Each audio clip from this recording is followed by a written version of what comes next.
Maritime and Fisheries will now come to order.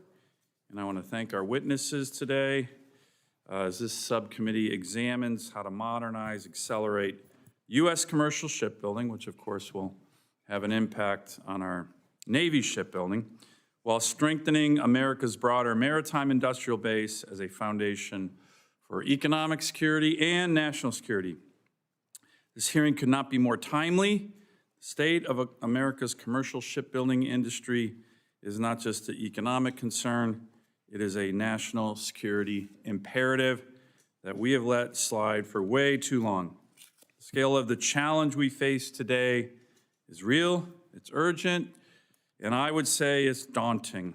The United States builds less than 1% of the world's commercial ships. Meanwhile, our adversary, China, alone accounts for nearly half of global production, backed by state planning, subsidies, and, as always, coercive trade practices. This is not just an economic statistic, it is a dire warning. Maritime power is directly tied to our ability to project influence, support our Navy, mobilize sea lift, sustain commerce, and ensure resilient supply chains in times of crisis. Nowhere is this more evident than in the great state of Alaska.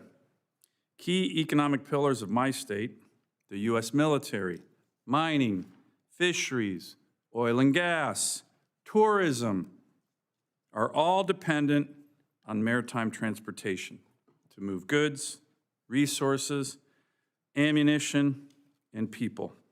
Alaska's remoteness, dependence on our sea trade, and strategic position between the Pacific and Arctic theaters underscore the need to ensure stable, American-controlled supply routes connecting the continental United States with its territories and its non-contiguous states.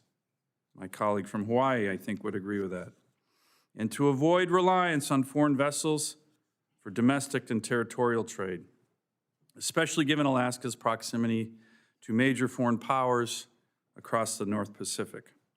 We've seen what America can do when it chooses to lead. During World War II, as vividly captured in Arthur Herman's Freedom's Forge, we transformed from a nation unprepared for war into the world's industrial powerhouse, outbuilding our adversaries and our allies combined. We can do this. We've done it before. That shipbuilding surge didn't happen because we were forced into it. It happened because we chose to meet the moment with purpose, coordination, and urgency. That's why the Trump administration's executive order on restoring America's maritime dominance is so important. It acknowledges that this is not a problem of isolated shipyards or fragmented markets. It is a national strategic challenge. I look forward to reviewing the forthcoming Maritime Action Plan from the administration, which is due next month. It will lay out the policies, investments, and reforms needed to restore U.S. shipbuilding competitiveness and secure our maritime future. Three things that I think are critical for success in this town: White House leadership, appropriated dollars, and legislative action that is bipartisan. I think that we have the beginnings of all three of these on shipbuilding. Certainly Congress has begun to act. The budget reconciliation bill, the one big beautiful bill, has made historic investments in the Navy, in shipbuilding, over $25 billion, in the Coast Guard, over $25 billion, authorizing multiple destroyers, submarine, oilers, and nearly just $9 billion in new Arctic icebreakers. These investments are not only critical to national defense, they also provide steady demand signals to shipyards, suppliers, and workers across the country. We are also seeing important bipartisan momentum through legislation such as the Ships for America Act. And I don't know if Senator Kelly's still here. There he is. And Senator Young, I'm sure, will be here. The two lead co-sponsors of that. I am a co-sponsor of that, which recognizes the revitalization of U.S. commercial shipbuilding must be a whole-of-nation effort. This legislation aims to strengthen domestic production capacity, incentivize innovation, and ensure that our industrial base can compete globally while advancing national security goals. But more money won't alone solve the problem. We need smarter procurement systems, ones that reward performance, improve accountability, and avoid the delays and cost overruns that have plagued far too many federal programs. New approaches to contracting and digital integration are showing promise. We should build on that progress and replicate it across ship types and agencies, commercial and the U.S. Navy. Finally, this is most importantly, in my view, about people. Welders, naval architects, mariners, engineers, and apprentices. Revitalizing America's shipbuilding means investing in a workforce that can design, build, and sail the ships for tomorrow. It means restoring the American maritime trades as a source of good jobs and national pride throughout communities across our great nation. And in that regard, I do want to mention to my colleagues, I certainly hope that when we vote for the CR, once again, at 11:30, we get enough Democrats to just reopen the darn government. Enough is enough. The big federal government union came out and said, support this. This impacts shipbuilding. This impacts FEMA. I was back home over the weekend. We had a big typhoon. We have tons of people in the federal government right now working without pay. Enough is enough. So reopen the government. We'll negotiate on subsidies. I think many of you know Senator Schumer has bent the knee to the far left. Let's reopen the government and get these workers who build our ships and public yards paid as well. So with that, I want to turn to my ranking member, Senator Blunt Rochester, for her opening statement, and I do want to thank the witnesses on this very important and well-attended hearing. Thank you very much. Thank you, Chairman Sullivan, and thank you to the witnesses for being here. I also want to thank my colleague, Senator Mark Kelly, for his leadership on these issues, these critical issues, and for taking time to even sit down with me in his office and explain why this is so important to him. And so thank you, Senator Kelly, as well. Reviving our nation's shipbuilding sector would strengthen our national security, protect our supply chains, support our small businesses, and lower costs for everyday Americans. And while I agree this is an important topic, it's unfortunate that we're holding it during a government shutdown.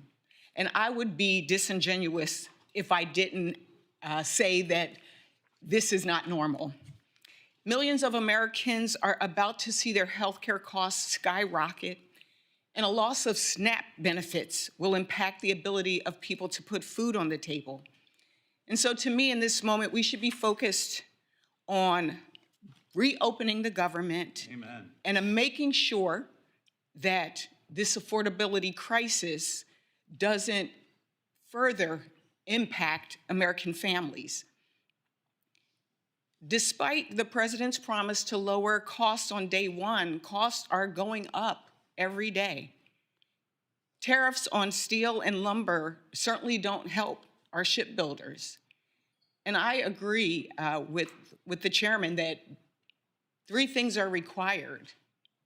The House has to be here to work.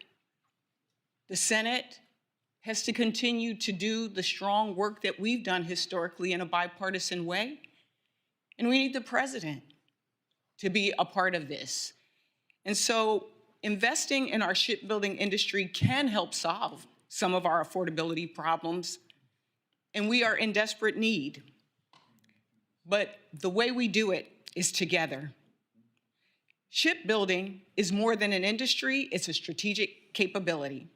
It's the cornerstone of American economic and national security, providing our nation with a skilled workforce with advanced manufacturing capacity. that can build and sustain vessels essential to both U.S. commerce and defense readiness. Yet workforce shortages, supply chain fragility, and aging infrastructure have undercut our ability to dominate in this sector. We should be ringing the alarm bells. But again, I'm deeply concerned that this critical conversation will be overshadowed by the moment that we're in. And I know that I join my colleagues in saying that the American people want us to come together, open the government, and make sure that their healthcare costs are not out of control. Thank you for your continued partnership together on these critical issues. And at this moment, I yield back and look forward to the testimony as well as asking our questions. So again, I think the clean CR votes at 11:30. Let's reopen the government. It's been bipartisan. Join the other Democrat senators who've had the courage to cross Senator Schumer, because this has been all about him, right? We all know that. Everybody knows that. I talk to Senate Democrats. We all know that. So let's reopen the government now with a vote on the clean CR, which the Federal Employees Union wants to do as well. But I hope this hearing can be about shipbuilding, not about what we should be doing, which is reopening the government at 11:30. And with that, I do offer Senator Cantwell, the ranking member who cares a lot about shipbuilding, on this committee, and I hope she will say a few words about shipbuilding. But if we want to talk healthcare and the government shutdown, again, my colleagues, please vote for the clean CR. Everybody knows it's the right thing to do. That's how you solve all these issues. SNAP, federal workers, boom, right now. We could solve that in an hour and a half. Pretty easy. Thank you, Senator Cantwell. Thank you, Chairman Sullivan, and thank you to Senator Blunt-Rochester, and thank you for holding this important hearing on shipbuilding, and I appreciate our witnesses being here. Shipbuilding is a bipartisan issue, and we all agree that we need to do more to have American-built and American-crewed ships to expand global trade, protect our supply chain, and bolster national security. It was great to have the MARAD nominee before us last week, who shared an enthusiastic vision of how the United States needs to regain our maritime leadership. I look forward to confirming him in this spot. Following decades of decline, the United States constructs just 2% of the world, 0.2% of the world's commercial shipping tonnage, while China, South Korea, Japan build more than 90%. In fact, in 2022, China had 1,794 commercial ocean-going ships under construction. South Korea had 734, Japan had 587, Europe had 319, in the United States, we were just building 5. Our economy depends on trade. We know that in the Pacific Northwest, where about 40% of our state is dependent on trade, if we do not revive our shipbuilding capacity, our nation will not be able to compete at this particular moment in the Pacific. That puts our economy at risk. It creates a dangerous weakness in our national defense. So we must continue to protect the Jones Act, expand and streamline Title XI loan guarantee programs, and modernize our infrastructure. And we must do more to maintain American cargo through cargo preference oversight and through support for legislation like Senator Moran's bill to move food aid to USDA. We need to invest in the technology and training to establish cutting-edge maritime ecosystems so that our shipyards and our workers can build the most sophisticated ships in the world. In the state of Washington, the maritime sector supports 174,000 jobs through maritime logistics, shipping, shipbuilding, seafood, maritime transportation, and associated trades. In total, the sector supports $45 billion of economic revenue, and shipbuilding in particular are good family wage jobs with an average salary of $120,000. Can you imagine that? An average job. So Ms. Snow is here today representing her family's shipyard in Seattle, which has grown from 30 employees in 2020 to more than 100 employees today. And as our shipbuilding and maritime economy is at a crossroads, I encourage my colleagues to listen to Ms. Snow as she speaks about the model they've developed to try to bring more talent to the shipyard. And by recruiting new talent to shipbuilding, she is meeting the demand for employees, but also providing us with how this issue may be applied across the country. Mr. Paxton, when it comes to thinking big, you represent one of the largest shipyards in the country, including Vigor, who has operated in the state of Washington, so I look forward to hearing from you about how you can boost capacity in the larger yards, including financing and your support for workforce challenges. Mr. Vogel, as a logistics expert at TOTE, I welcome your views on construction management and how we better support the U.S. flag fleet. My colleague, Senator Sullivan, and I have worked on many issues, including getting the port at Anchorage fully supported and the capacity that it will take to continue to deliver important products there. And Dr. Mercolagliano?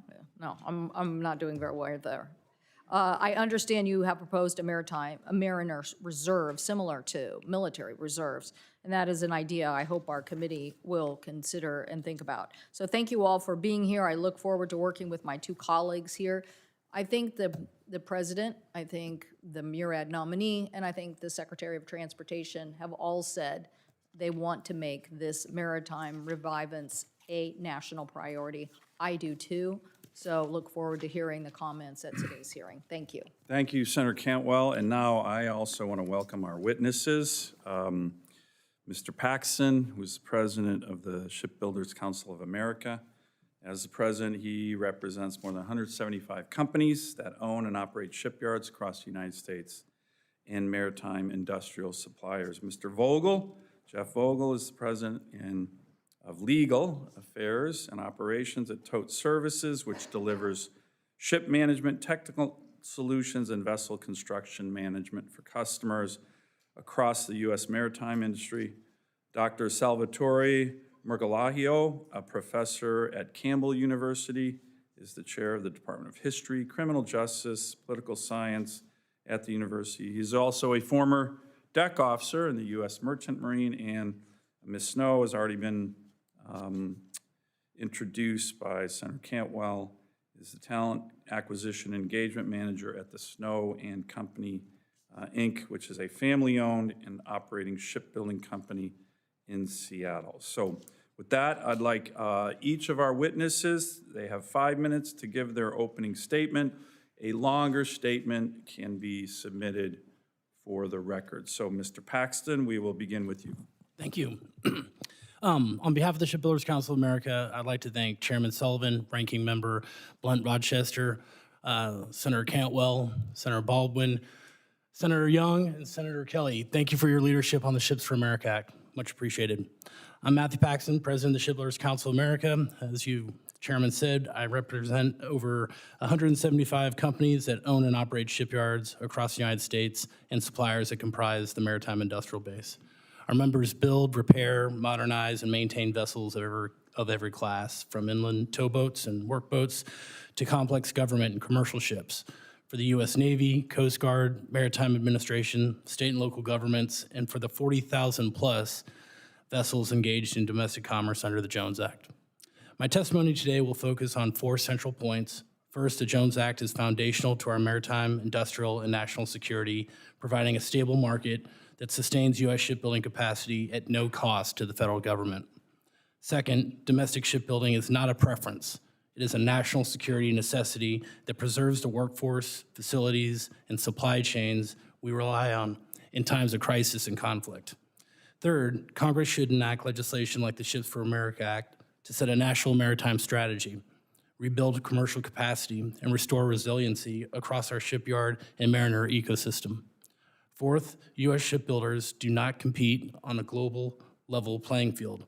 The disparity between the U.S. and international markets is driven by pervasive foreign industrial targeting and non-market practices, as repeatedly documented by the Office of the U.S. Trade Representative, USTR. Additionally, I'll note there is a persistent distortion in international statistics. The Organization for Economic Cooperation and Development that provides global tonnage measurements omits much of what America builds in our commercial and government markets. Counting what we actually build matters for policy, which we're going to be discussing today, for investment, and for national defense. American shipyards build some of the most advanced vessels in the world. It's undeniable. Our men and women deliver for our Navy, our Coast Guard, and our domestic commercial markets every day. But we are contending with a global commercial market skewed by decades of foreign, non-market intervention and by international statistics that omit much of what America actually builds. The Jones Act remains the cornerstone of our maritime security. The Ships for America Act is the strategic blueprint we need to restore balance, rebuild commercial capability, and secure the maritime industrial base for the long term. The SHIPS Act is also complemented by and echoed in the President's executive order to restore America's maritime dominance. At the President's directive, the White House will be releasing a Maritime Action Plan on November 5th. That plan will explicitly aim to align trade tools with industrial strategy, strengthen domestic shipbuilding and repair capacity, and consider a dedicated funding mechanism such as a Maritime Security Trust Fund to support programs under the plan. Those priorities mirror and reinforce the core aims of the Ships for America Act and underscore why the Congress should be receptive to these forthcoming legislative proposals. This is a moment for policy clarity and national purpose. If we want credible sea lift, resilient supply chains, competitive government shipbuilding, and a skilled maritime workforce ready when the nation calls, we must build ships in America, and we must do it at scale. SCA and its members stand ready to work with this subcommittee and the Congress to enact the Ships for America Act, reinforce the Jones Act, and ensure that America's shipyards have the stable demand and strategic direction to deliver the sea change this hearing contemplates, one that revives commercial shipbuilding and strengthens our national security for decades to come. Thank you for the opportunity to testify. I look forward to your questions. Great, thank you, Mr. Paxson. Mr. Vogel. Good morning, Chairman Sullivan, Ranking Member Blunt Rochester, Senator Cantwell, Senator Baldwin, Senator Young. Thank you for the opportunity to testify on the urgent need to revise America's commercial shipbuilding industry. The United States has always been a maritime nation, and the shipbuilding industry is the backbone of our national and economic security. It provides high-paying jobs and delivers on commercial and government demand for vessels. However, we face a stark reality. The U.S. produced just 0.04% of the world's vessels last year, while China delivered over half of the global fleet. This is not because Americans lack ingenuity or shipbuilding skill. This disparity is the direct result of foreign government market manipulations and decades of insufficient support at home to address the threat of foreign maritime dominance. Congressional support through marquee legislation such as the Jones Act and Merchant Marine Act of 1936 has kept our industry alive, supporting over 105,000 jobs and contributing nearly $12 billion to our annual GDP. But to truly restore our shipbuilding strength, our nation must take decisive action to address heavily subsidized foreign competition and provide a clear demand signal for U.S.-built ships. U.S. shipbuilding innovation is not our weakness. It is our strength. Tote Services is proud to have led the way. In partnership with NASCO Shipyard in California, Tote delivered the world's first liquefied natural gas-powered container ship, which established the international market standard.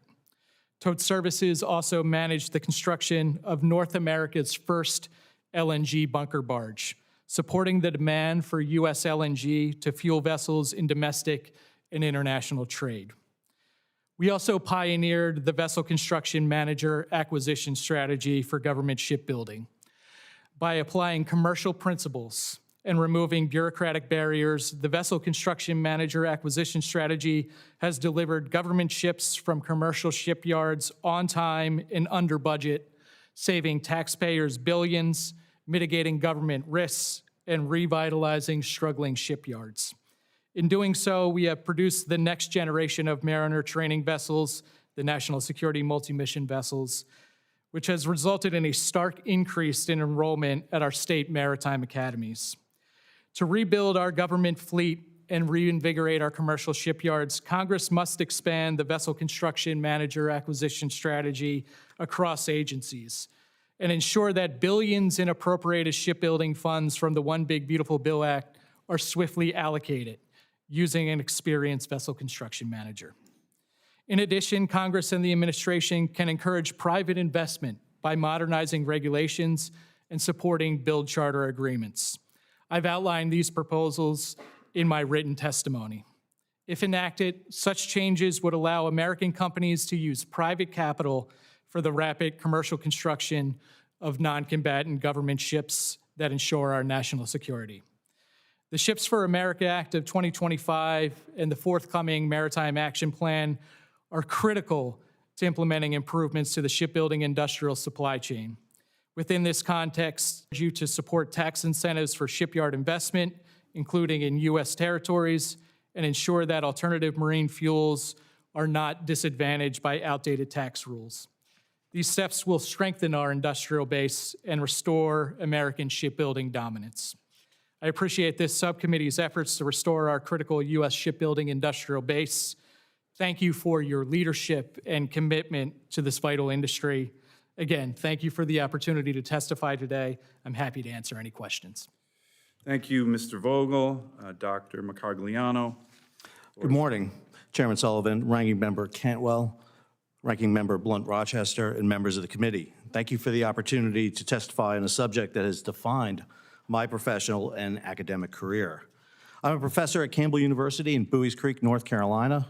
I'm a graduate of the New York Maritime Academy, a former deck officer in the U.S. Merchant Marine, working both afloat and ashore for the U.S. Navy's Military Sealift Command. After swallowing the anchor, I earned an MA in Maritime History and Nautical Archaeology from East Carolina University and a PhD from the University of Alabama, where my dissertation examined the role of American shipping in national defense. I also serve as an adjunct professor at the U.S. Merchant Marine Academy, teaching a graduate-level course in maritime industry policy, and in 2021, I launched the YouTube channel, What's Going On with Shipping. As an active participant and observer of the U.S. maritime industry, I have witnessed its long decline. The SHIPS Act is the most significant maritime reform effort since the Merchant Marine Act of 1970. Along with measures such as the U.S. Trade Representative Section 301 port fees and President Trump's executive order on shipbuilding, this legislation represents a critical step toward transforming the United States from a purely naval power into a true maritime power with a revitalized commercial sector. Twice in the 20th century, America launched major shipbuilding efforts.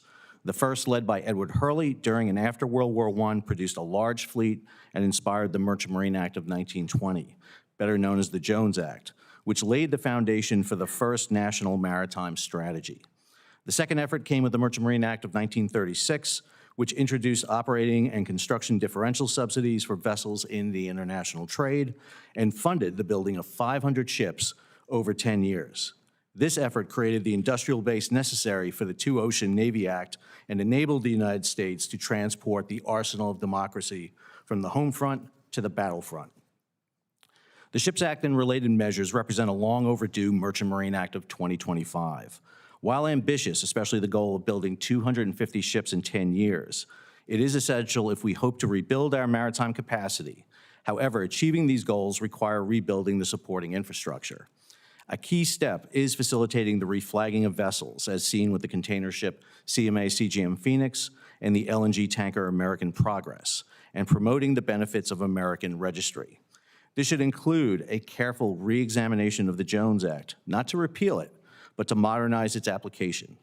Reflagging ships will require several complementary actions. First, the Maritime Security Program and Tanker Security Program should be expanded to offset higher U.S. operating costs. Second, consistent cargo flows must be secured through cargo preference laws, government contracts, or incentives for private shippers. For example, offering tax rebates to companies that ship goods on U.S. flagged vessels or reducing tariffs on goods transported aboard American ships would help level the playing field. These policies would also benefit island and non-contiguous states and territories that rely heavily on Jones Act shipping.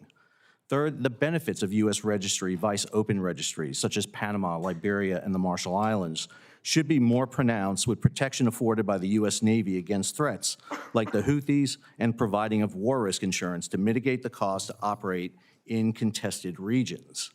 While large blue water vessels take years to construct, a near-term opportunity lies in modernizing the domestic fleet of tugboats, towboats, and ferries. Much of this fleet is outdated and aging, posing both economic and security risks to the nation. Insufficient tug capacity, for instance, contributed to the Dolly incident in Baltimore. A national program to replace and modernize these vessels could provide an immediate boost to domestic shipyards and workforce development while enhancing port safety and resilience. Equally important is investment in advanced maritime technologies that could once again place the U.S. at the forefront of innovation. The Shipping Act of 1916 spurred adoption of oil-fired boilers, freeing U.S. ships from dependence on coaling stations and challenging British dominance. During World War II, prefabrication techniques revolutionized shipbuilding and made mass production possible. Today, the U.S. has an opportunity to lead again, this time through technology, perhaps such as small modular nuclear reactors for maritime propulsion. Finally, I strongly urge passage of the SHIPS Act to establish a maritime security advisor to lead this effort and a maritime trust fund for financing, expanding the investment tax credit, Title 11 loan guarantees, and shipbuilding finance incentives would redirect American capital from foreign shipbuilding toward domestic production. In addition, the proposed centers for maritime innovation could support research, workforce training, and policy enhancement. Finally, reviving the U.S. maritime industry is not merely an economic or industrial challenge, it is a matter of national security and global competitiveness. The SHIPS Act provides the vision and framework needed to rebuild our shipbuilding base, reestablish a robust merchant marine, and ensure that the United States remains a maritime nation capable of sustaining its global role. Thank you for the opportunity to discuss this issue. I look forward to your questions. Thank you. Final witness, Ms. Snow. Thank you. My name is Tuli Snow. My family owns and operates one of the last independent boat building companies in Seattle, Washington. In a city that used to be the home of dozens of shipbuilders, this is quite a feat. We build work boats, pilot boats, fishing vessels, and tugboats, in addition to a contract we hold to build 53 work boats for the U.S. Navy. Last year, we built the first hybrid vessel in the U.S. Department of Energy's fleet, and we're currently building a set of first-of-their-kind electric tugs for a company in Long Beach, California. Small shipyards like ours are essential to supporting the maritime economy. 5 years ago, Snow & Company had 30 employees, and this year we have just over 100. This is not par for the course in terms of hiring. Shipyards across the U.S. are struggling to attract and maintain talent for a few reasons, most of which include ignoring vast labor markets.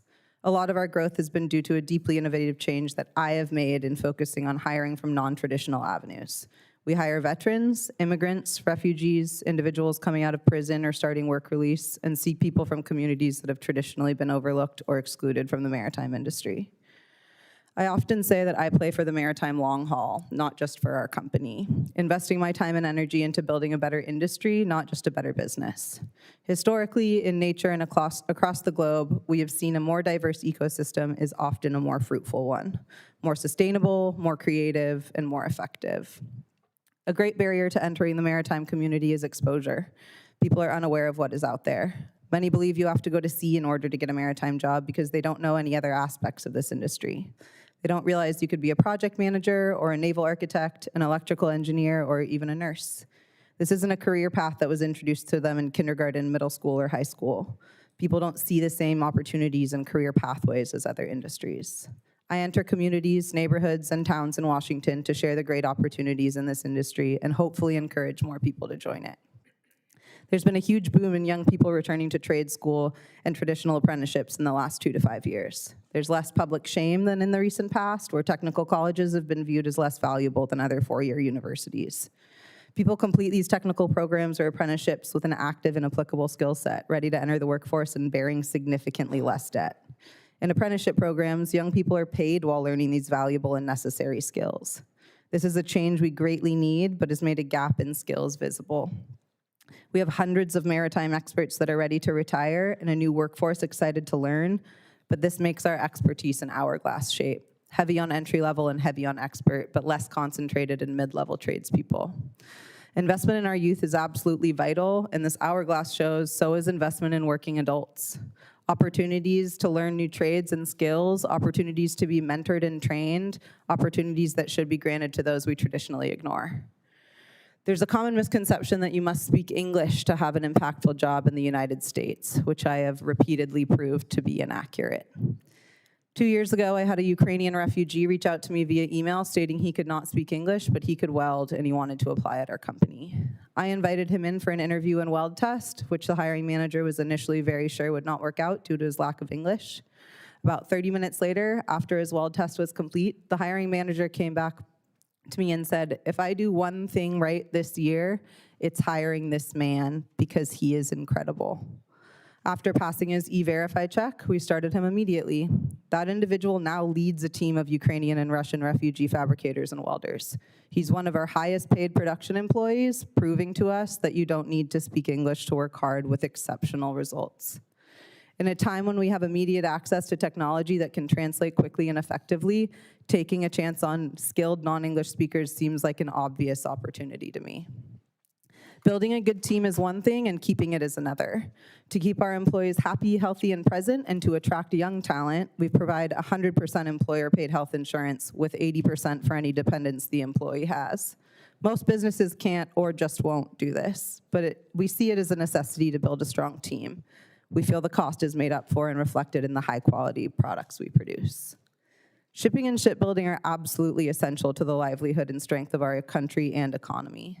My request today from all of you is for an investment in the maritime industry, an investment in industrial lands to protect businesses like ours, allocation of funds to small shipyard grants, investment in youth and education to grow the sector for decades to come, investment in health and welfare of our employees, investment in adults looking to learn new skills that will inflate our diminishing workforce, and an investment in marginalized communities that will breathe new life, creativity, and innovation into this industry. Thank you. I look forward to your questions. Great. Thank you very much, Ms. Snow. Let me begin with the questioning, which is just a very obvious question, like what went wrong? Okay? What went wrong? I mean, there's so many areas where, my view, we kind of, critical minerals is the latest and greatest we're seeing. My state has incredible critical minerals, but our own federal government, no offense, a lot of times on the other side of the aisle, they just shut down the ability to produce any critical minerals, and we outsource all of it to China. So we got a big problem. China's dominating this sector like they do critical minerals, like they do. We fell asleep at the switch, and we produce less than 1% of commercial shipping. What went wrong, and how do we fix it? Very tight. I know this is a dissertation, Professor, but if you can keep this very tight, some people blame the Jones Act. What went wrong? We got a giant problem. Our main adversaries kicking our tail on this issue. What went wrong and how do we fix it? Mr. Paxton, keep it succinct. Yes, sir. We moved away from some industrial policies that we had in the 1970s. We moved away from that. We moved towards government shipbuilding, which was the right thing to do at the time. During the Cold War, 600 Fleet Navy. We had the peace dividend in the 1990s. We decided that global free trade was a given, that we didn't have to worry about freedom of the seas, which we know is not the case anymore.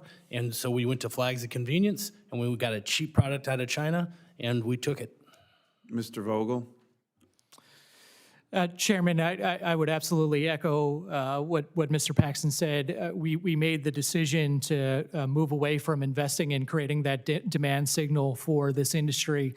It's impossible for a U.S. shipyard to compete on a sort of one or two vessel basis versus. Is that because the Chinese subsidize everything? I mean, look, the Finns produce icebreakers very efficiently. You saw the president of Finland came up with an agreement. Is it just the subsidies of foreign nations, or is it something that we're doing wrong back here? So I think it's a two-part. I think it's both the subsidies. We're operating at a level that's similar to or above where Finland is in terms of overall output, but certainly there are challenges. The regulatory requirements that we've placed on government shipbuilding have taken commercial shipyards out of the market. So our own federal government's red tape, which crushes everything in this country, is a big part of the problem? Yes, Chairman. And for us, using something like the vessel construction manager model has helped us to remove a lot of that red tape, allow commercial shipyards to get back in. We saw the success at Philly Shipyard, taking that yard from 83 employees now to over 2,000 production employees just by removing a lot of that bureaucratic oversight and allowing the yards to Now that has concentrate major on investments shipbuilding. from a foreign shipbuilder right now, correct? That's resulted in those investments. Are you okay with that? So yeah, I would love to see that We can learn from the Japanese and Koreans, in my view. We absolutely can. And the Koreans have created an industry that faces a lot of the same challenges in terms of cost of labor. But we have better natural resources, as you said, sir. So we should be taking those lessons, incorporating them, and I think there's a lot to be learned from our allies. Okay, Professor, what went wrong? You're a Jones Act supporter. I've read all your materials. What went wrong, though? Why are we in this giant disadvantage, hugely dangerous disadvantage relative to our main adversary who cheats and subsidizes? We all know that, but what went wrong? Well, in 1934, 1935, we built 2 commercial ships each of those years. Within a 10-year span, we were able to build 1,000 ships in 1943. Right. At the end of World War II, we controlled 63% of the world merchant fleet, and we made a conscious decision then to begin a process of rebuilding not just our allies' merchant fleets, but their shipyards and even our enemies, Japan and Germany at the time. And we decided to focus on the naval and military application. It was our decision that really led to the growth of global trade from By the way, 500 I million think you're tons. making one point I just want to, when people say, hey, America, we can't build ships. Yeah, really go look at a nuclear submarine. Right. It's pretty darn impressive. No one can build ships like we can, aircraft carriers as well. So we can build ships. Yes, sir. But on the commercial side, we can't, or we're not, or we're getting out-competed, correct? We made a decision in the 80s to kind of shift our shipyards over to building a 600-ship Navy, which at the end of the Cold War went from a 600-ship Navy to a 300-ship Navy. And so we had already sent that capability overseas to Korea, to Japan, to Europe. And now what we see is China taking that lead. Not 5% of shipbuilding was in China in 1999. Today, it's over 60%. And this is an issue that we realize after the fact, that it's not just building Navy and military ships, but we need that commercial ships in the shipyard to provide that residual base for shipyard workers, for capacity. You can't do what Freedom's Forge talks about without that inherent capability, that commercial Let me ask one, underlying. sorry, I'm sorry to interrupt. I'm going to get one more question for Mr. Vogel. I'm a big supporter of the energy sector. It's a great strategic advantage for America. It certainly helps my state. It helps the whole country when we're the dominant energy producer on the planet. We export LNG all over the world. We're going to continue to do that. Should there be some kind of tie, maybe within 10 years, to say to some of our LNG producers, hey, if you're going to ship LNG all over the world, should that be on American-built ships? Can't happen overnight. The oil and gas industry doesn't like that idea because they don't think we can build them quickly, efficiently, costly. What do you think? You've kind of done some of that already.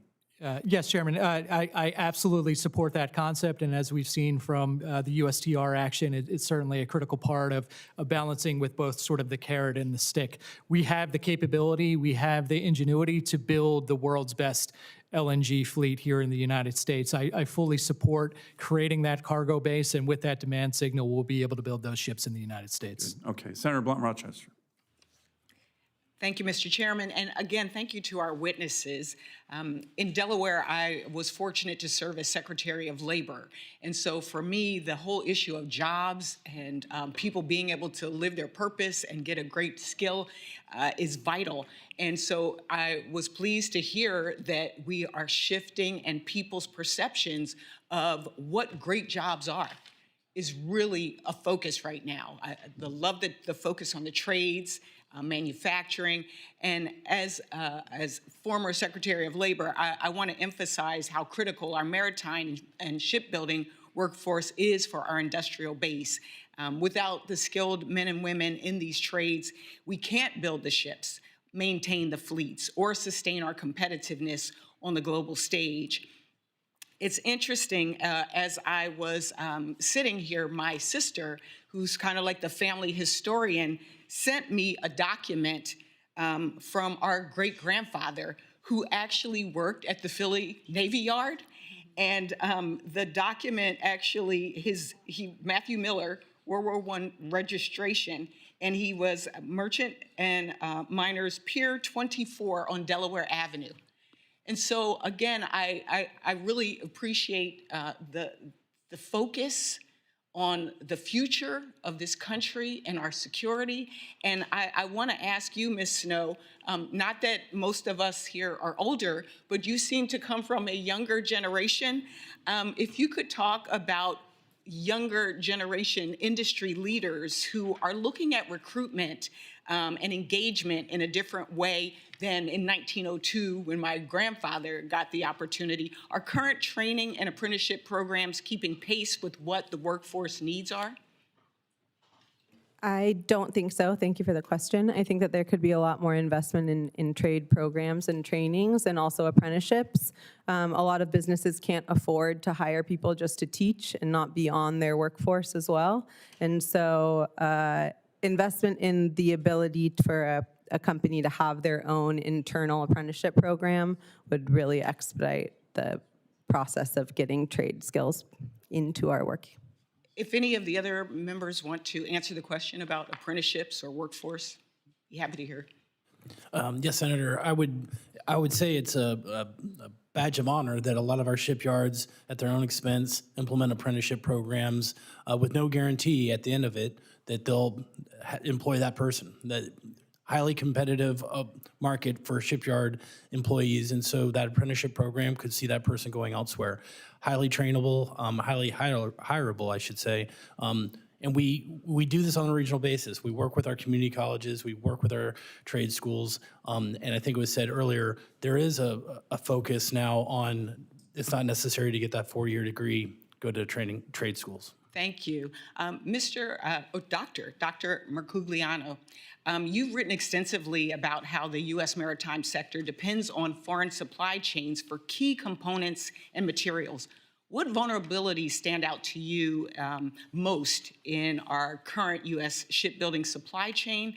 And what steps could the federal government take to build more secure domestic source base? I'm fortunate to work with Senator Cantwell and Blackburn on strengthening our supply chains, and so would love to hear from you on that. Well, I would defer to Matt be able to talk to that in a little bit more detail. I can say that my conversations with shipbuilders and looking at the supply chain is we've seen continual disruptions across the supply chain recently. In particularly, obviously, steel and more importantly, specific manufactured parts and specialized parts in shipping is the key that we see vulnerabilities happening. Right now, if you look, for example, anything from pumps to machinery, our supply chain in the United States is very vulnerable. They're down to sometimes one small manufacturer that is building parts for both commercial and naval vessels. And we've seen that down to the third level, below the shipyards, below their suppliers. And so that creates a lot of vulnerability, which means if we can't produce it in-house in the United States, we've got to source it from overseas.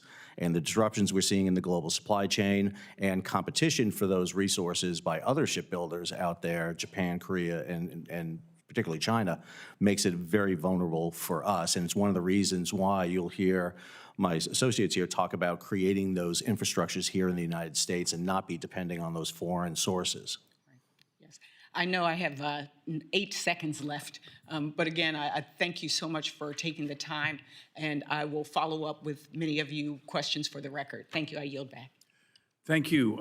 We now have our chairman, and I'd like to let him say a few words and ask some questions. It's great to have the chairman of the committee, Senator Cruz, here. Mr. Chairman, the floor is yours. Thank you, Mr. Chairman. Appreciate it. Welcome to each of the witnesses. Appreciate this hearing on this very important topic. Dr. Mercogliano, let me start with you. The SHIPS Act aims to guarantee annual commercial ship production of 15 to 25 ships per year through subsidies dispersed by a Maritime Security Trust Fund, which would in turn be capitalized by various revenue streams, including new tonnage taxes on international shippers bringing goods into the United States and fines on importers for failing to meet certain ship preferencing requirements. China, South Korea, Japan, meanwhile, each annually deliver hundreds of ships per year. In the face of the advantage of economies of scale that they have and the resulting lower costs they produce, prospects for U.S. shipyards, which face a strained labor pool, high input costs, and serious technological challenges compared to East Asian competitors, the possibility of becoming internationally competitive is at a minimum challenging. Should we assume that large and recurring subsidies, and by extension, annually increasing tonnage taxes and fines on importers to fund them, will need to be an enduring feature of U.S. policy to produce the kind of ship production envisioned by the SHIPS Act? Historically, that's the way it has been done. If you look at the shipbuilding process in World War I and World War II, it was done either through a large appropriation that was put into a corpus, a body of money to draw from, or it was through a subsidy process. I will note that the U.S. is the 4th largest investor in commercial shipping worldwide, even though we have the 23rd largest merchant marine in the world. The question is, how do we get U.S. money to invest in American shipping vice investing in foreign shipping? And I think if we can tackle that hurdle, then we will not be as dependent on government funding for shipbuilding, because we can get that investment into U.S. ships. So how would you answer the question you just posed? How do we get U.S. money to invest in shipbuilding here at home?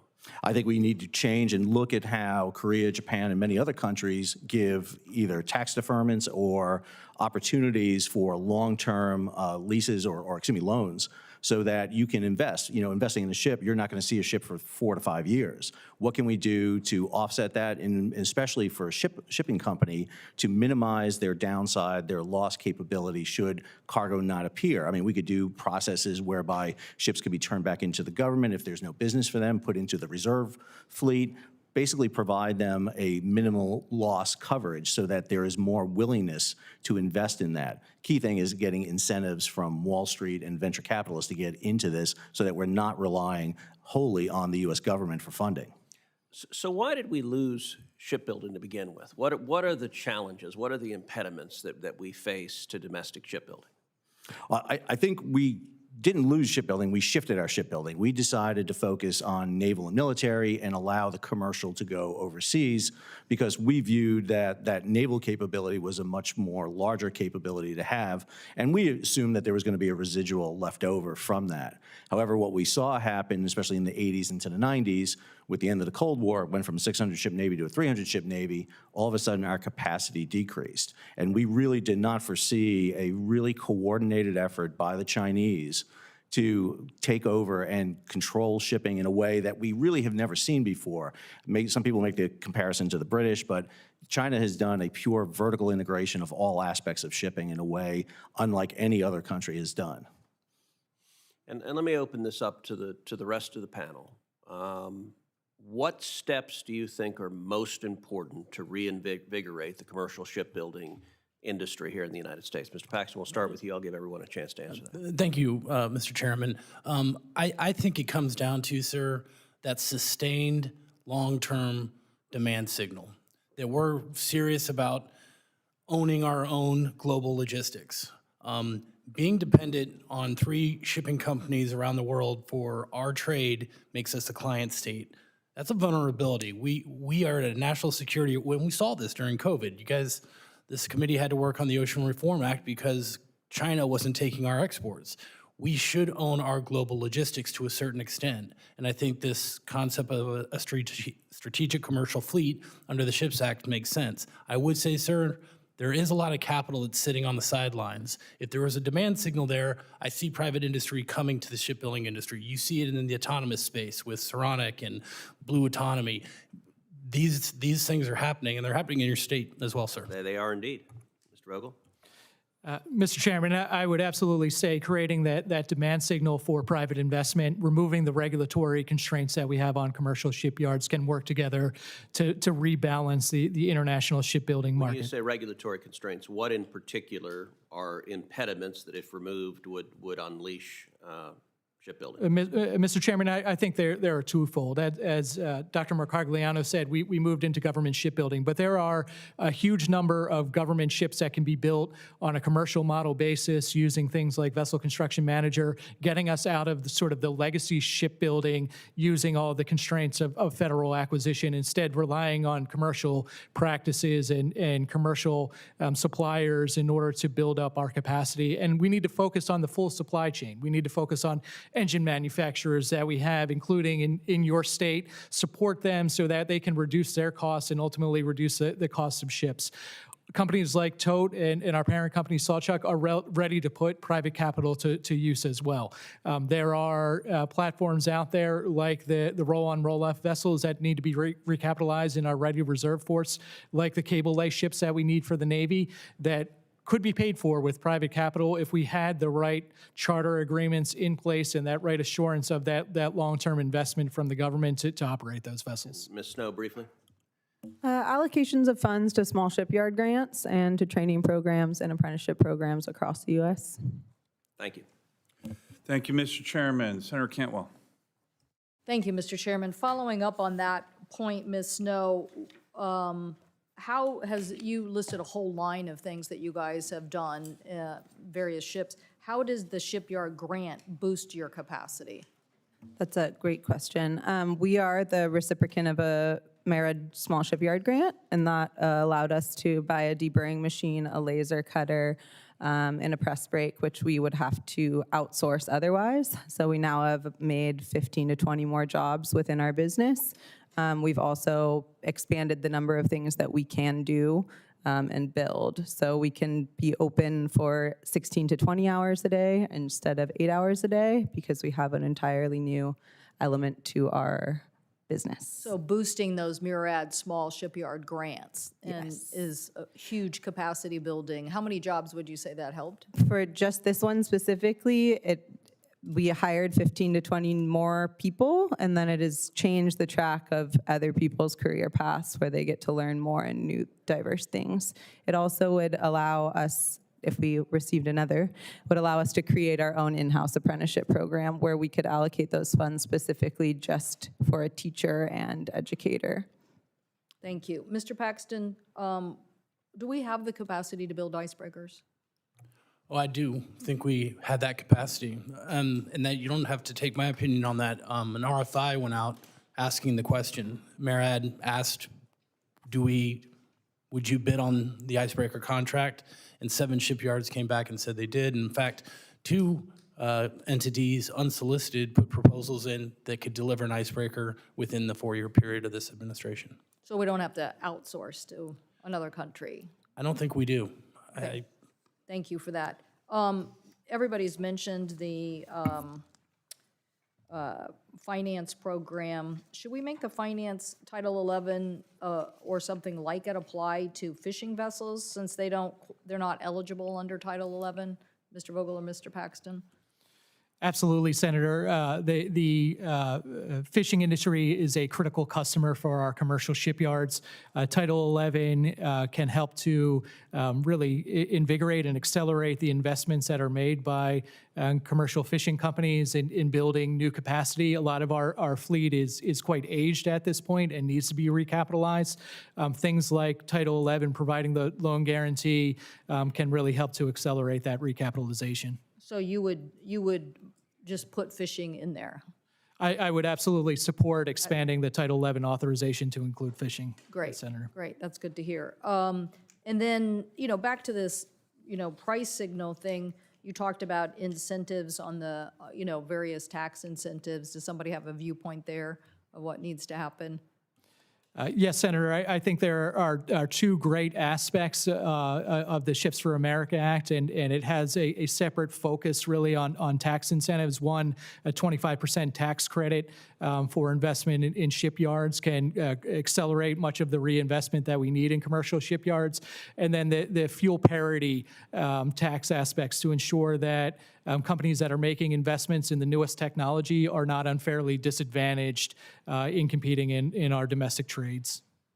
Thank you. Well, that's been our traditional tool at federal level. So I'm glad to see that people want a demand signal. That was our goal with Chips and Science as well, to say that there's a demand signal to innovate in the United States of America because of those incentives. Here we have a larger challenge to get that infrastructure right and move forward. And Dr. Mercogliano, you mentioned that shipping is national defense.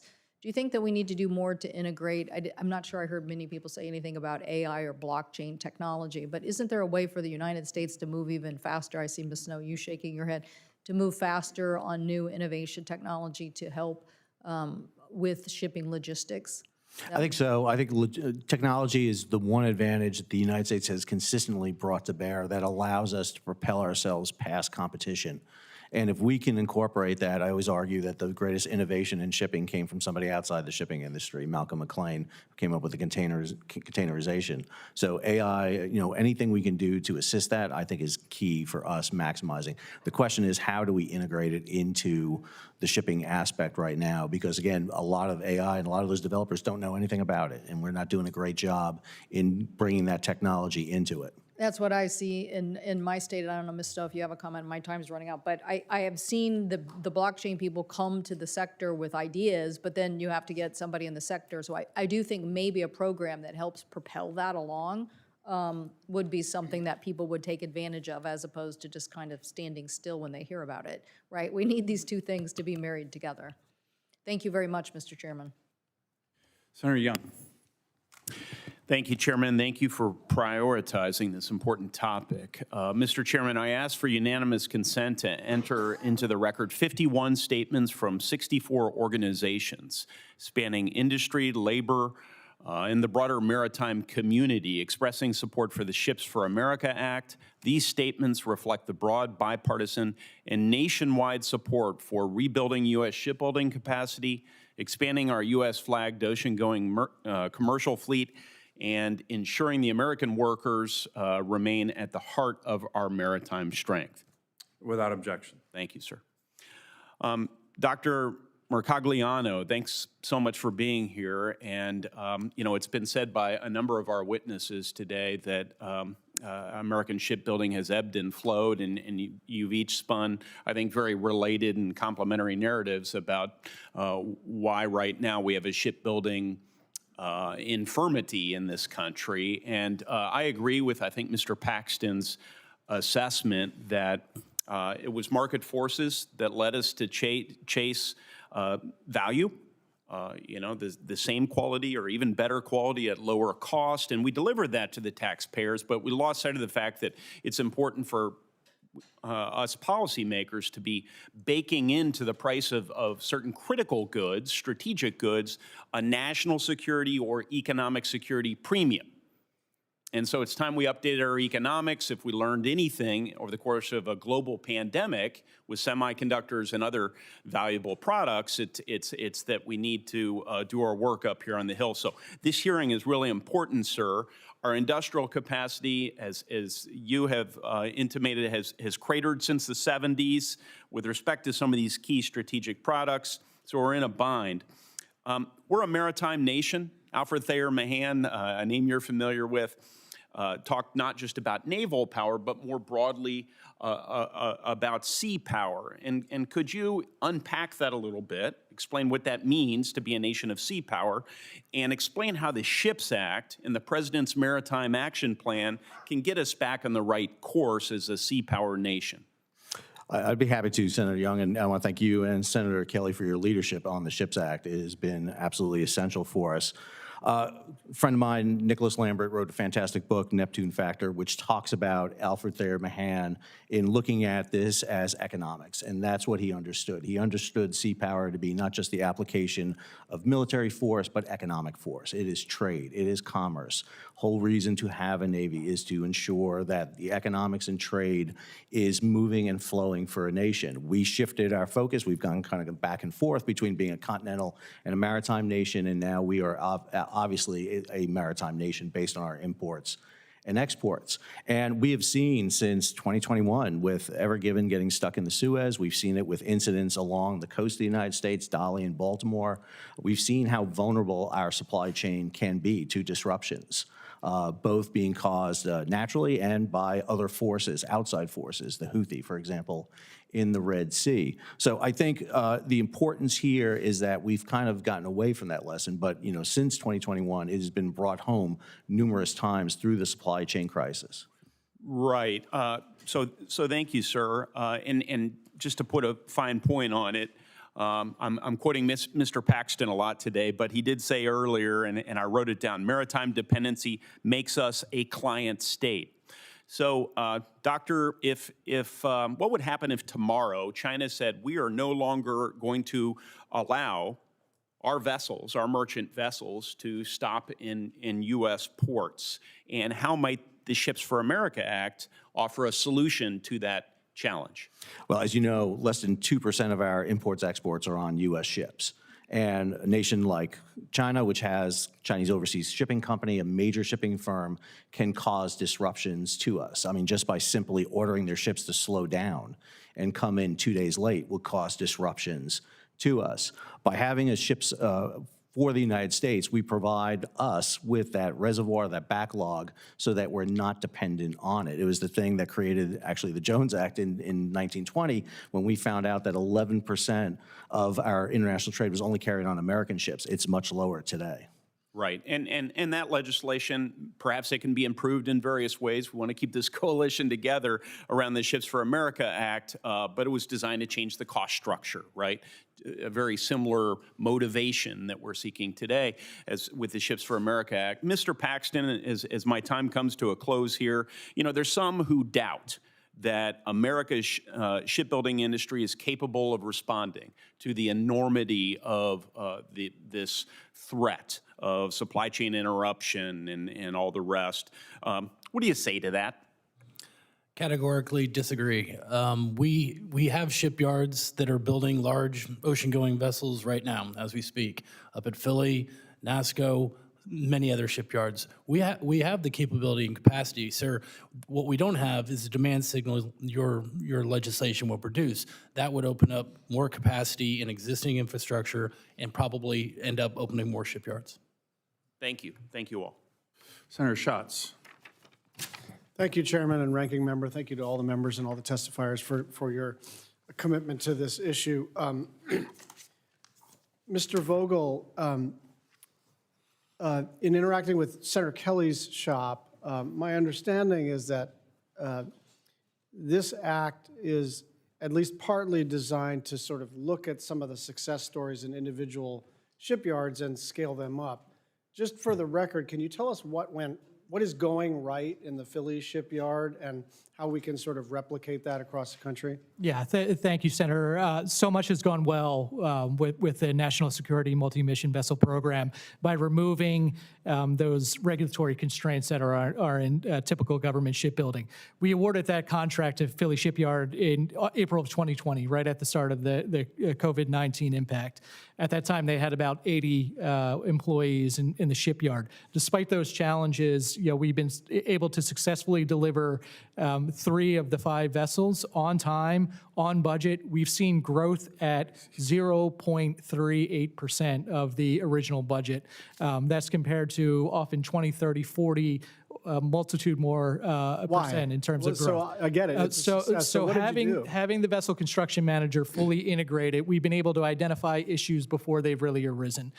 We've removed that sort of gotcha mentality of traditional government shipbuilding, where you have inspectors in the yard who are trying to bring back sort of the demonstration of their value. Instead, we're working hand in hand with the shipyard, identifying issues, identifying things like supply chain. How can we identify the right American supply chain and help them to build up that capacity? And are there specific federal regulatory barriers, or is it mostly like a sort of staffing structure where the old school was you'd come in and you'd sort of post audit or, you know, prove to the shipyard that they were doing something wrong? Is that what you're talking about, or is there separately a set of regulations that need to be gotten rid of? Yeah, it's both, Senator. So the federal acquisition regulation places numerous burdens.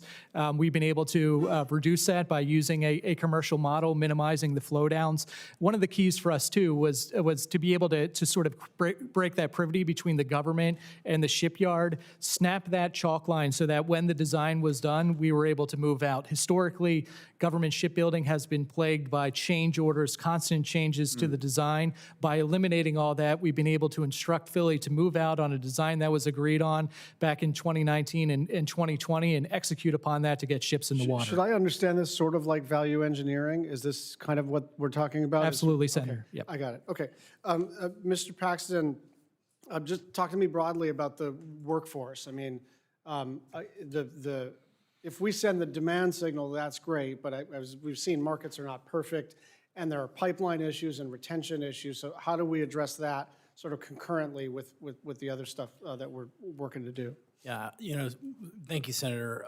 I think our workforce is sometimes a reflection of kind of the boom and bust cycles we go through in in shipbuilding, both commercial and government. When the work's there and we have that long, serious construction, our workforce knows they have a career in that shipyard, not a job. And so having the work, being able to plan, being able to hire up your workforce, that happens because you have that long run of work. I know it sounds simple, sir, but that's in these shipyards that are privately held and publicly traded. They're making investments based on the best information they have, and they can't keep a workforce employed if they see a strategic pause or a reduction in the work. Okay, got it. So you need to send a big demand signal to kind of establish a foundation for all this.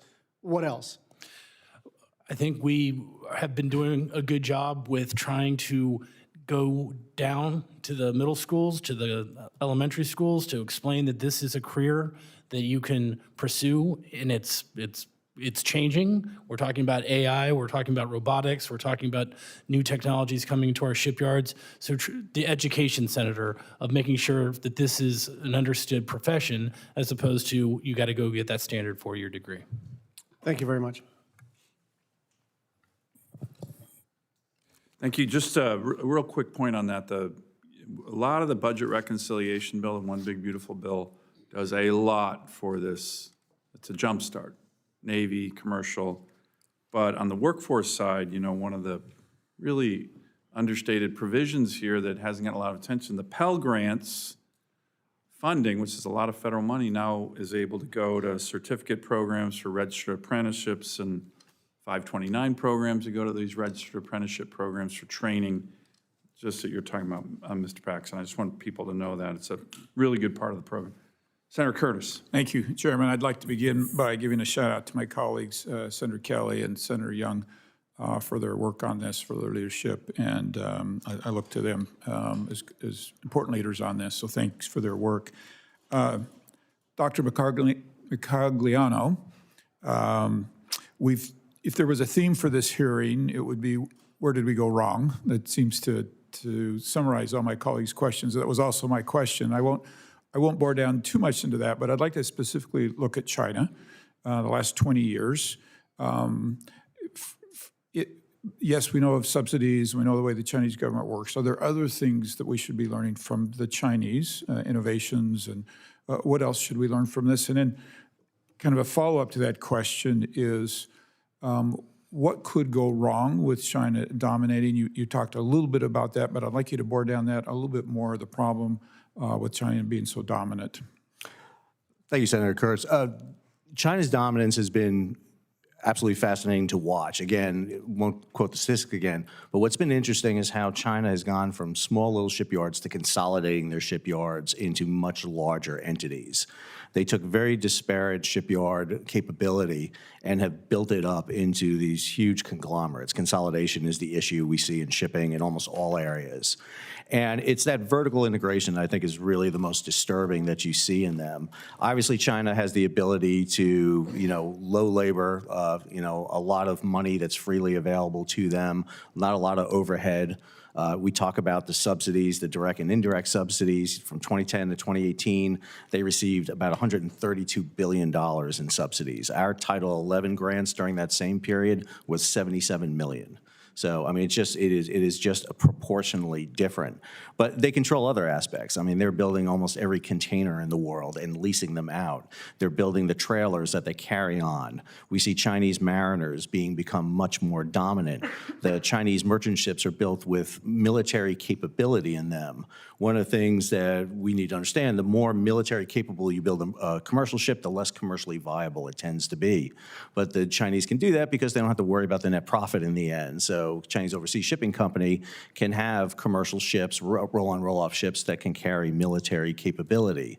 In many ways, to go back to what Senator Young was talking about, China has swallowed Alfred Thayer Mahan and really understand it in a way that other countries have not. And so they have embraced that. The other issue, too, is that China, Japan, and Korea are in a three-way war out there in shipbuilding. If you look over the past 3 years, China's share of shipbuilding has increased by 16%. That is the exact amount that Japan and Korea have lost. It's one of the reasons why you're seeing Japan and Korea so interested in investing in the U.S. And one of my concerns about the Ships for America Act is we don't become a Ships for Korea Act. We need to make sure that we focus it here in the United States. So it is a very coherent program put out by the Chinese. Thank you. It's very insightful and enlightening. I saw a lot of heads shaking up and down as you were speaking. Let me go to the UK for a minute, because UK is a close ally. A lot of policies would be similar.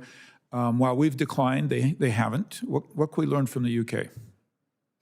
Well, UK has gone through their peaks and troughs too, I would mention. They've had issues with their shipbuilding. I would argue that if you look at a lot of European shipyards, if I can expand out just a little bit, one of the things that we saw was specialization in shipyards. So if you go to the Dutch, for example, they're building small craft, they're dealing dredges, very specialized. Germany, realized that they can't do quite the shipbuilding they do, but they produce propellers and diesel engines, much more specialized. The Italians, Fincantieri building cruise ships, Finland building icebreakers. So the realization that specialization came in. I do get concerned if we try to get into a shipbuilding, competition against China, they're going to outcompete us all the time. If you look at where China is building today, they are #1 in all categories of ships, except for cruise ships and liquefied natural gas carriers, but they're growing in that. I think we need to really focus and target in certain areas where we need to fill our strategic commercial fleet. Thank you. Thanks to all the witnesses. I yield my time. Thank you. I don't know if you mentioned, Dr. Mercogliano, we help finance that too. Unfortunately, our Wall Street guys are always helping China, which is another challenge of ours. Senator Baldwin. Thank you, Mr. Chairman. Thank you to all of our witnesses today. Representing a state in the Great Lakes, I want to focus a little bit to start with Great Lakes shipbuilding. For nearly 2 centuries, Wisconsin workers have built world-class vessels and ships for moving goods to market and also to power our Navy. Wisconsin workers and our shipbuilding companies can compete with anyone in the world, but they need a level playing field to do it. We've talked a bit about China. As I've been saying for years, China has gotten away with cheating the system and undermining our workers, and it's long overdue that we stand up to them. Prioritizing efforts to revitalize our domestic shipbuilding and repair sector is a matter of both economic and national security. I was proud to stand with workers to push President Biden and now President Trump to do right by these workers. Earlier this year, the administration announced penalties on China for the unfair trade practices in shipbuilding. I also strongly support passage of the Ships for America Act, our bipartisan and comprehensive legislation to revitalize the United States shipbuilding and commercial maritime industry. And I urge all of my colleagues to review and support this legislation. So, Mr. Paxton, so far this year, China has made 717 large commercial vessels, and the United States has made just 1. Wisconsin stands ready to play a key role in revitalizing the country's shipbuilding capacity. How does the shipbuilding industry see the need to better utilize the Great Lakes workforce to meet the needs of the commercial, maritime, and Navy shipbuilding demands? Thank you, Senator, for the question. I know we focus on large ocean-going vessels, and we should, because they're important. I would point out last year we delivered 964 ships of all shapes and sizes, some of them built on the Great Lakes. This year we delivered 750 of those ships. So we shouldn't just throw away the fact that those are smaller ships and specialized vessels.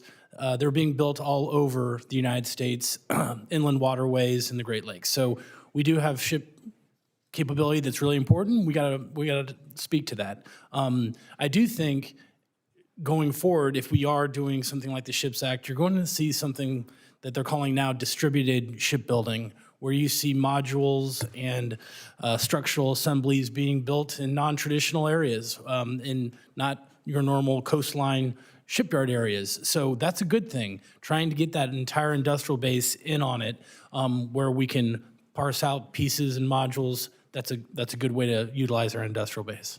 Great. I wanted to add to previous questions about the Small Shipyard Grant Program. It's been something that I've championed for years, the funding for that Small Shipyard Grant Program. Small shipyards are often the lifeblood of coastal communities, and the grant program provides resources for smaller shipyards to upgrade equipment and support worker training programs. Companies in Wisconsin, including Marinette Marine Corporation, Fraser Shipyard, Fincantieri, and Marine Travel Lift, have all benefited tremendously from this program. So, Mr. Paxton, can you speak to the importance of small shipyards in America's maritime industrial base, and why continued and increased investment in the Small Shipyard Grant Program is critical? Yeah, it was a program that was authorized right in this committee, and it has a long history. And its history is one of it's always been oversubscribed. Meaning, when there was 100 million in there was $1 billion in demand.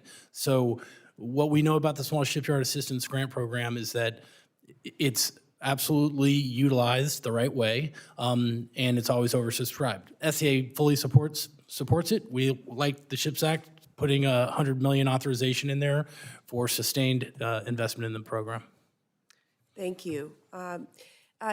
Ms. Snow, thank you for your remarks. I appreciate you mentioning the value of apprenticeships and technical colleges. It's critical that we support the growth of a maritime workforce concurrent with efforts to support the shipbuilding and repair industry. If there are no workers available to build ships, these efforts are pretty meaningless.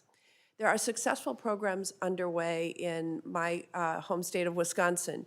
Northeast Wisconsin Technical College provides specialized training through a longstanding partnership with Fincantieri Marinette Marine to provide career paths and to good-paying union jobs and pathway to the middle class. The college has expanded this partnership to Fincantieri Bay Shipbuilding and their Sturgeon Bay Sturgeon Bay campus. How can industry work better with technical colleges and entities like labor unions to grow the maritime workforce? Thank you for the question. I think that they're creating a pipeline from technical schools directly to businesses is actually a vital solution to a lot of these workforce problems. I would go as far to say as introducing them earlier, though. I've created a pipeline with our Seattle Public Schools Skill Center, which is a high school program where their final that they take in high school and their welding program is our weld test that you take to interview.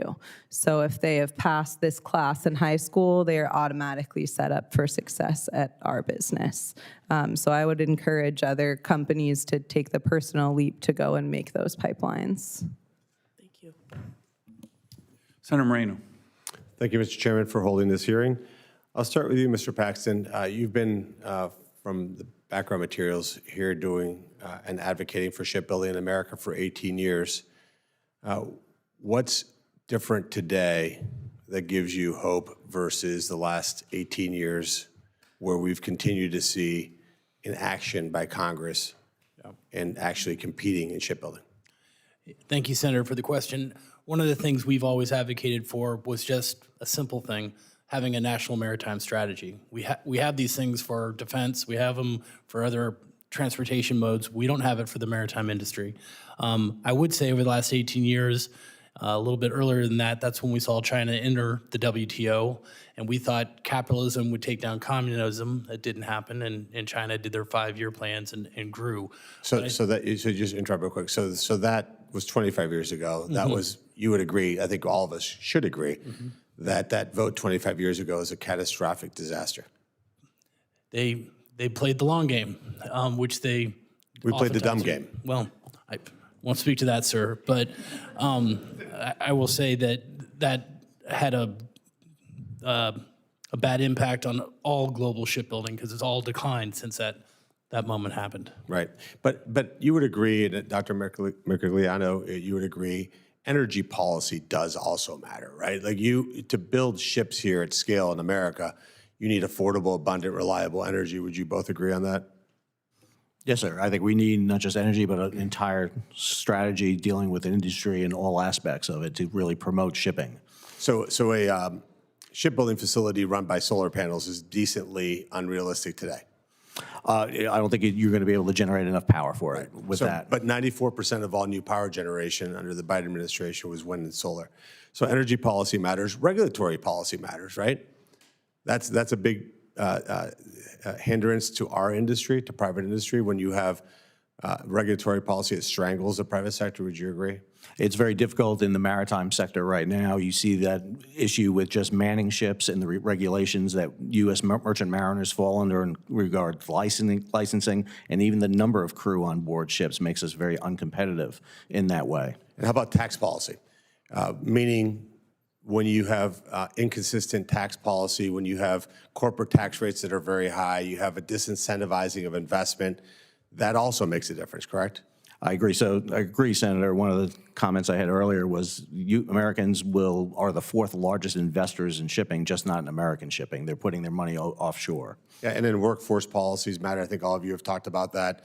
The importance of trade schools, investing in that, expansion of Pell. All of that happened in the One Big Beautiful Bill. Every single thing that I just mentioned was fixed in the One Big Beautiful Bill. Do you think, and I'll ask just quick yes or no, was the One Big Beautiful Bill helpful in getting more shipbuilding in America, yes or no? Generational, yes. So huge yes.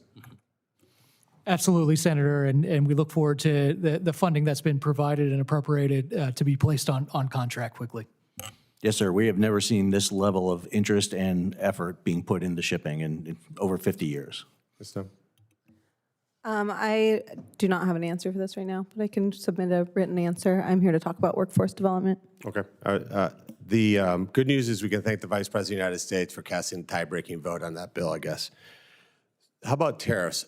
Doctor, how do tariffs play into this equation? Should we allow China to continue to go unchecked, or do tariffs matter?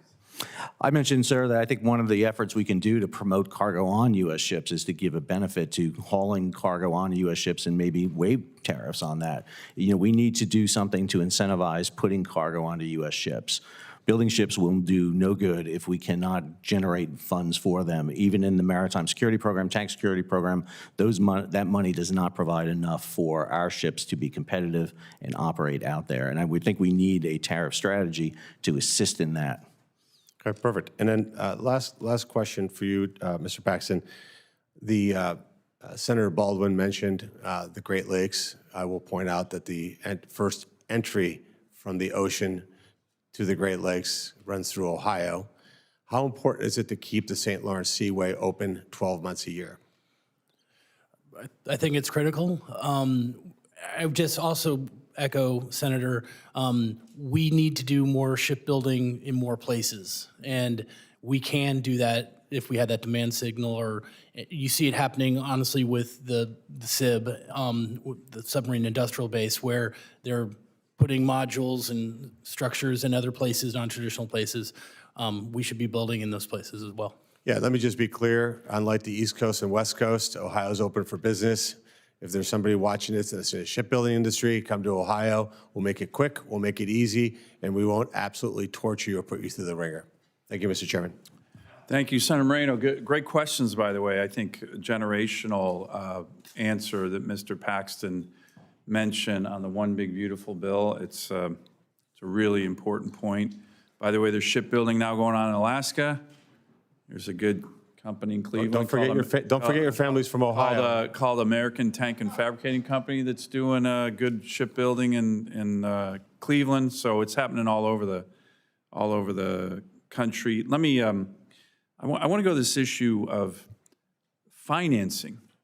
Right. One thing that drives me crazy is how much our American financiers still are addicted to financing China's rise, including in their military. Fortunately, we have a provision in this year's NDAA that requires transparency. If you're an American investment bank or private equity company and you're investing in Chinese shipbuilding or, weapons or manufacturing or software development or chip manufacturing, we need to know about it. So, Dr. Mercogliano, you say, hey, we have this small fleet now, but were big investors. Has American capital been the key to the Chinese shipbuilding rise? I think we definitely assisted in that in both the use of finances and even some industrialization. And we've seen that just recently where Italian company Fincantieri helped them construct their first passenger liner, which is going to be a competition for the Europeans. I think there's always the urge that China seems like the emerging behemoth, and so people want to join in on that. We got to get our Wall Street guys off the addiction of funding the rise of our adversary. They've been doing it for 40 years. It's, quite frankly, it's un-American, and we're starting to push back on that. Mr. Vogel, I have a request for you. You've made a really good point on this vessel construction manager model, but also the gotcha approach of our own federal government with red tape and the mentality of catching you as opposed to supporting you. Can you give us, for the record, a very detailed list of unnecessary regulations from our own federal government that are inhibiting shipbuilding domestically, both on the DoD side and the commercial side? Can we get that from you for the record? Happy to provide that, Mr. Chair. Homework assignment. You've made a really good point on that, and I think we need to make the case. I had a great opportunity to sit down with this former Secretary of the Navy, John Lehman, under President Reagan, who was the father of the 600-ship Navy, which was quite an accomplishment.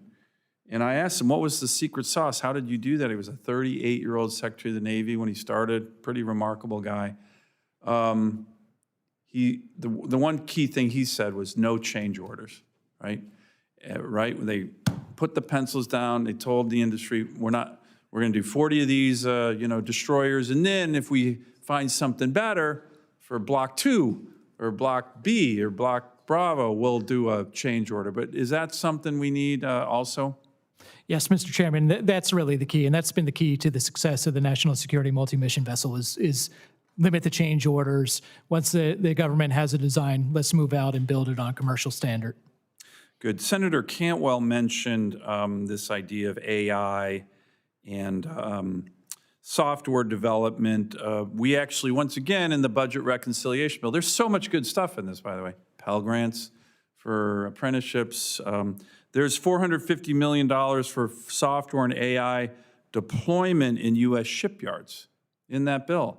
What impact do you believe software and AI could have in increasing the transparency of building schedules and supercharging the existing constrained workforce? Dr. Mercogliano, do you have a view on that, or any of the witnesses? I'd probably defer over to Mr. Paxton on that, sir. Mr. Paxton, you've been well, given this one from your fellow panelists. Absolutely. Look, we are trying to look at all technology advancements. In fact, that's one of the things we've been doing, Mr. Chairman, with our allies, strategic collaboration on the best practices in advanced technology. So I do think AI is going to play an important part. So let me just conclude with a kind of an important question. You know, when you have this kind of momentum, bipartisan support, the president leading the One Big Beautiful Bill, putting billions, and I mean billions, just the Coast Guard's $25 billion investment, $29 billion for shipbuilding, these other provisions that are important. What are some of the near-term initiatives that the Congress should prioritize, such as small shipyard grants, these regulatory reforms, workforce training programs, to start to try to get momentum? We've dug a giant hole. We've all asked the same question: how the heck did this happen? But there's momentum, there's bipartisan support, there's a lot of money, right, being put into this sector, both in the DoD, military side, Coast Guard side, but commercial side. What do you think, just very quickly, kind of the quick hits that we can do in the next 1 to 3 years to show progress? It's going to take a long time to dig out of this hole. Acquisition reform. So what Mr. Vogel's been talking about? That, but also some of the things you've been working on with the Forged Act and the Speed Act, things where we can really get at our acquisition. Okay, I'm going to task you too, Mr. Paxton. How about a list of those as well? Sir. Is that all right? Yes, sir. For the record here. Okay, Mr. Vogel, you've probably You're going to say regulations. Absolutely, Mr. Chairman. Regulations, and I would also say the Congress needs to focus on those platforms that need to be replaced immediately and can be built in commercial shipyards. Things like our Missile Defense Agency sensor vessels that are over 60 years old, a critical part of the Golden Dome protection of this country. Things like the roll-on, roll-off vessels for our ready reserve force, critical to national defense, can be built with simple commercial designs, cost-effective construction through a commercial model. Dr. Mercogliano? I would say leadership, sir. Both in World War I, World War II, we had that leadership. Edward Hurley and then Emory S. Land. Who's going to direct this? Where's that National Maritime Security Advisor going to be? Because there's a lot of moving parts here, and my fear is we get past it and we're not cutting steel anytime in the near future. Okay. Ms. Snow? I would say education and exposure as well as the protection of industrial lands. Okay, great. Senator Young, I'm going to give you the final. Well, thank you, Senator Sullivan. There's so much Flyover excitement around the Ships for America Act and the Maritime Action Plan that we have a flyover, it seems, going on right now. This has been a great subcommittee hearing, so I thank all our witnesses. Just a couple of things I wanted to follow up on before we depart. One, Mr. Vogel, a number of questions have been lobbed at you about the regulatory burden of the federal government as it relates to shipbuilding.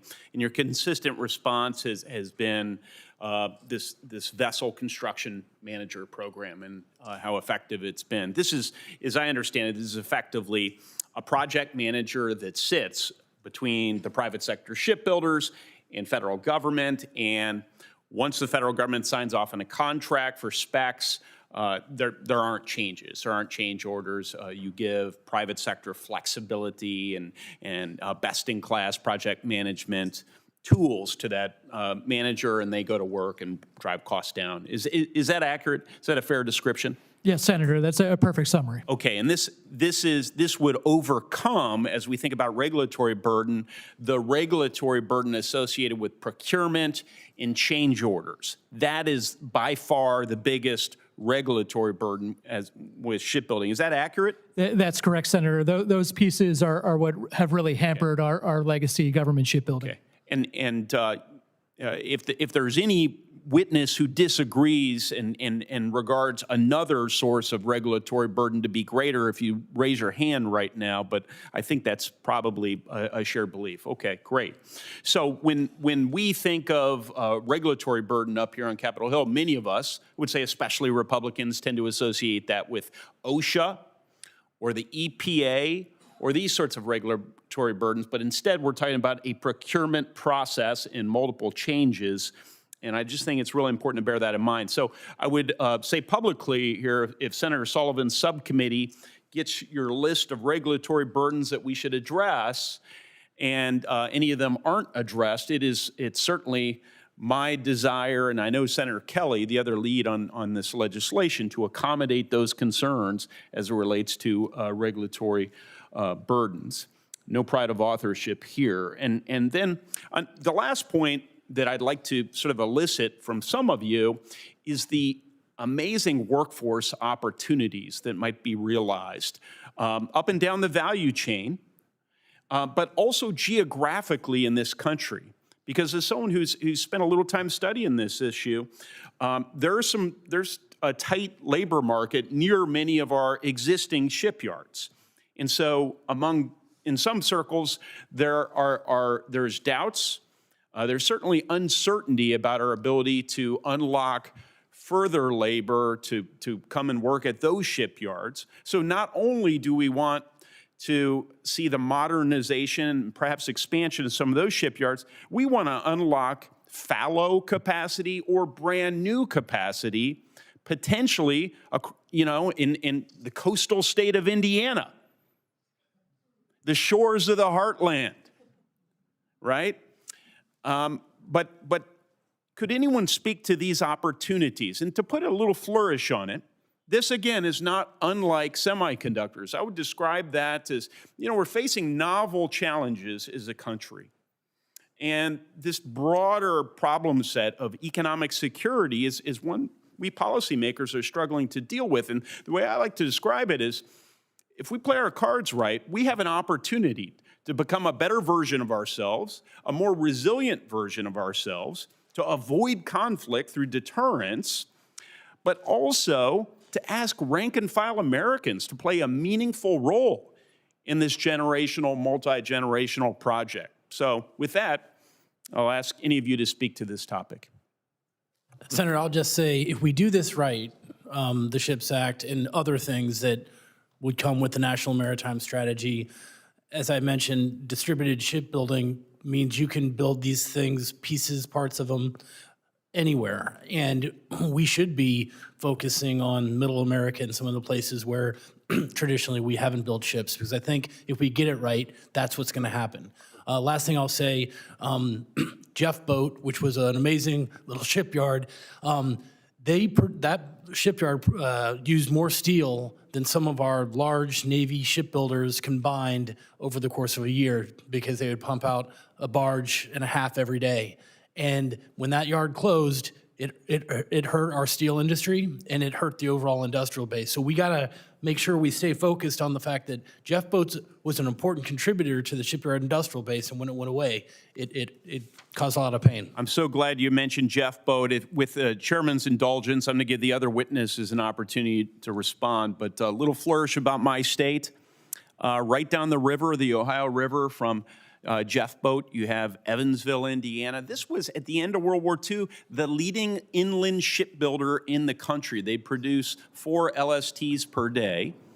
Up north, we've got major steel production. We've got auto component manufacturers who could pivot to some marine production. We have Cummins engine and even a Caterpillar presence. Large marine engines are already in production. So lots of opportunity for what was once considered flyover America. Mr. Vogel.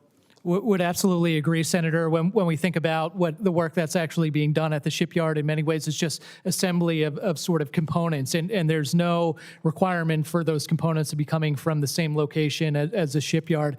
We were recently visiting a shipyard down in the Gulf, and we were looking at the development of cable spools that miles and miles of cable required for each of these ships, and those spools were being developed there on site. And I was thinking about states like Indiana, and that those cable spools could have been developed up there, creating great high-paying jobs in Indiana, transporting those down to the yard. And that allows the yard to use that space, that waterfront space that's so limited, to really focus on generating new shipbuilding opportunities. Thank you, sir. Doctor?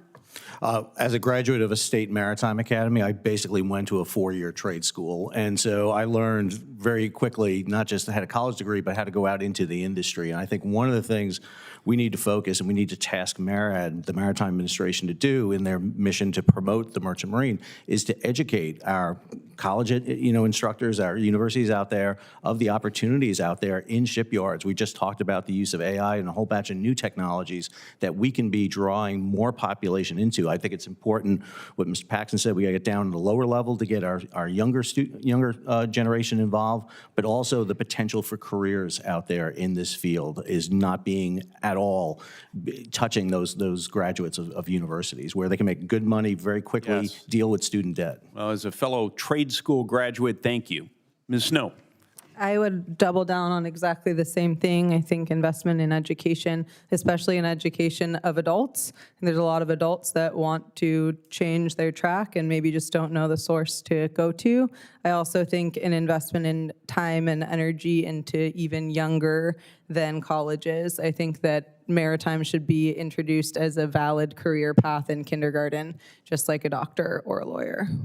Great stuff. Chairman? Thank you, Senator Young. Thank you for your passion here. I couldn't agree more on this whole idea, what I've been referring to as our nation as a shipyard, right? And we had legislation last Congress, the Ensign Act, that my team wrote that was very focused on that, primarily on Navy shipbuilding, but it's a great point.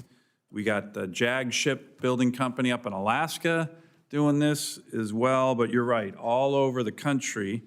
And I think we got a really good jump start, as Mr. Paxton said, a generational advantage with the One Big Beautiful Bill, the Budget Reconciliation Bill. It does focus a lot on training, so it's an exciting time. The key, from my perspective of this whole hearing, the federal government's got to help, not like stop. You know, we got big challenges, and the federal government for decades, especially in Alaska, came up and said, how can we crush you? How can we stop you? How can we prevent you from doing anything that's going to help your constituents or America? We got to change that mentality. So, Mr. Paxton, Mr. Vogel, I'm looking forward to getting your list of things where the feds can help us, not continue to hurt us. But again, I want to thank everybody. It's a really, really good, informative hearing. Good start on an issue that's very bipartisan. We need to address. Let's get on it, right? We have the leadership from the president and his team, senators like Senator Young and his legislation, which is very bipartisan. Money, we got some pretty good money right now in the One Big Beautiful Bill. So with that, I want to thank the witnesses. Senators may continue to submit questions for the record for the next week on this hearing, and upon receipt, we ask the witnesses respectfully to submit their written answers to the committee by the close of business by November 18th, to give you a little bit of time to do your homework. And again, I want to thank everybody for an excellent hearing today. This hearing is now adjourned.